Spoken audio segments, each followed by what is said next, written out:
సుముఖ అంటే ఎప్పుడూ మాట్లాడకూడదు, అదే పనిగా మాట్లాడుతూ ఉండడం తప్పు. భూపసభాంతరాలమన పుష్కళ వాక్చతురత్వము ఆజి బాహాపటు శక్తియున్ యశమునందనురక్తియు ప్రకృతి సిద్ధ గుణంబులు సజ్జనాళికిన్.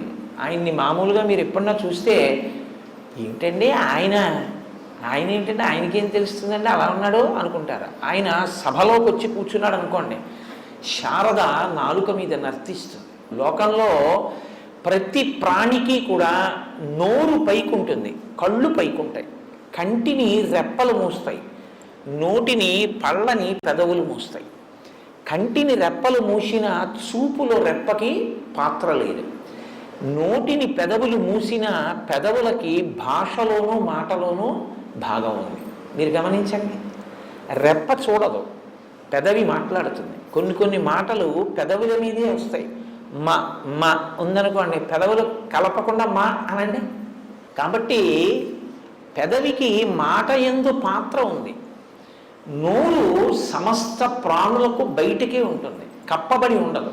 కానీ మీరు పెద్దలతో మాట్లాడుతున్నారు అనుకోండి, ప్రత్యేకించి గురువుగారితో మాట్లాడుతుంటే ఎప్పుడూ నోటిని ఇలాగే ఉంచి మాట్లాడకూడదు. ఎందుకంటే అలా మాట్లాడితే గబుక్కుని మీ నోటి తుంపర ఆయన మీద పడిందంటే మహాపచారం కిందకు వస్తుంది.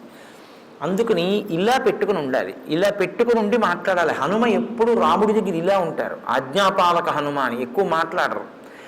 లోకంలో ఎప్పుడు నోటి మీద చెయ్యి వేసుకుని ఉండే ప్రాణి ఏదో తెలుసా అండి? ఒక్క ఏనుగి. ఎందుకని? ఏనుగు తొండానికి కరము అని పేరు, చెయ్యి. ఒక్క ఏనుగు నోరు మాత్రం పైకి కనపడదు, నోటి మీద చెయ్యి అడ్డుంటుంది, ఇలాగ తొండం అడ్డుంటుంది. అంటే నోటికి చెయ్యి అడ్డు పెట్టుకుని అత్యంత వినయంతో మాట్లాడవలసిన చోట మాట్లాడతాడు, ఎప్పుడు నోటికి చెయ్యి అడ్డు పెట్టుకుని మౌనంగా ఉంటాడు. ఆయన కన్నా అంత గొప్ప ముఖంతో ఉండి, అంత విద్వాంసుడిగా, అంత మంచి ప్రవర్తన కలిగిన ముఖంతో ఉన్నవాడు లోకంలో ఇంకెవరున్నారు?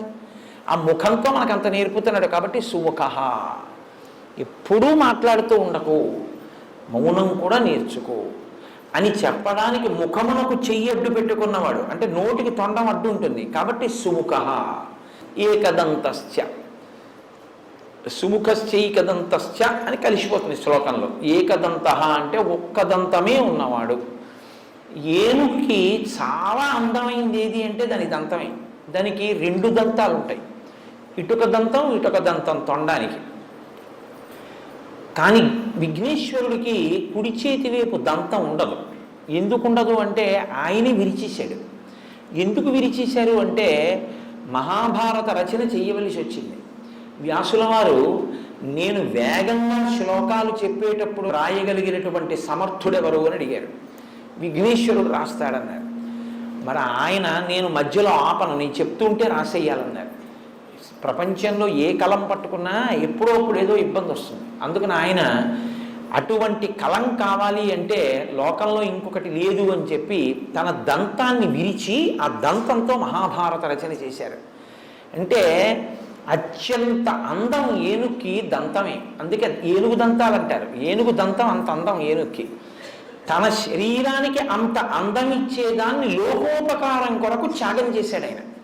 మహాభారత రచన పంచమ వేదం కనుక ఇది లోకానికి అందితే కొన్ని కోట్ల మంది జీవితాలు తరిస్తాయి. దానికోసం నాకు ఒక దంతం లేక నేను వికారంగా ఉన్నా పర్వాలేదని ఒక దంతం విరిచేశాడు.